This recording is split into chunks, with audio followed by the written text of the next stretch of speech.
దర్శి పట్టణంలో గత 31 సంవత్సరాలుగా నమ్మకం మరియు నాణ్యతతో నడపడుతున్న సంస్థ దేవతి వారి jewellery showroom Amrutha Sai gold house and pawn brokers. తక్కువ వడ్డీ రేట్లకే తాకట్టు వ్యాపారం.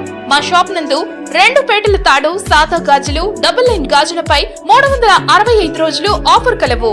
ఇంకా ఎందుకు ఆలస్యం? విచ్చేయండి దేవతి వారి జ్యువెలరీ షోరూమ్, గడియార స్తంభం దగ్గర, జేకే హోటల్ ప్రక్కన, కురిచేడు రోడ్, దర్శి.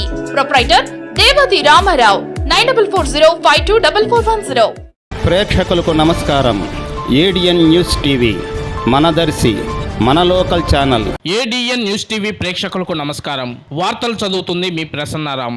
మహాపురుషుడు పొట్టి శ్రీరాములు పూర్వీకుల జన్మస్థలమైన కనిగిరిలో ఆయన 125వ శత జయంతి వేడుక జరుపుకోవడం, నేను పాల్గొనటం గర్వంగా ఉందని టీడీపీ దర్శి నియోజకవర్గ ఇన్ఛార్జి డాక్టర్ గొట్టిపాటి లక్ష్మి అన్నారు. కనిగిరిలో పొట్టి శ్రీరాములు శత జయంతి జరిగింది. ఈ కార్యక్రమంలో లక్ష్మి పాల్గొని మాట్లాడారు. భాషా ప్రయుక్త రాష్ట్రాల ఏర్పాటుకు కారణభూతుడు, గాంధీ బోధించిన సత్యం, అహింస, హరిజనోద్ధరణ అనే ఆశయాల కోసం జీవితాంతం కృషి చేసిన మహనీయుడు పొట్టి శ్రీరాములని ఆమె అన్నారు. అలాంటి త్యాగ స్ఫూర్తి ఈనాటి తరానికి అందివ్వాలన్నారు. ఆంధ్ర రాష్ట్రాన్ని కాపాడుకోవాల్సిన బాధ్యత ఉందని ముఖ్యమంత్రి చంద్రబాబు నాయుడు, ఉప ముఖ్యమంత్రి కొణిదెల పవన్ కళ్యాణ్, ఐటీ శాఖ మంత్రి నారా లోకేష్ బాబు కృషితో ఏపీ స్వర్ణాంధ్రగా అడుగులు వేస్తుందన్నారు. ఈ కార్యక్రమంలో collector Tamim Ansariya, MLA Damacherla Janardhan, doctor Mukku Ugra Narasimha Reddy, Muthumula Ashok Reddy, Aryavysya welfare corporation chairman Dundi Rakesh, tourism chairman Nokasani Balaji, Yerragondapalem TDP incharge Guduru Erikshan Babu, Prakasam జిల్లా ఆర్యవైశ్య సంఘం అధ్యక్షుడు కోట హనుమంతరావు, జిల్లాలోని ఆర్యవైశ్యులు తదితరులు పాల్గొన్నారు.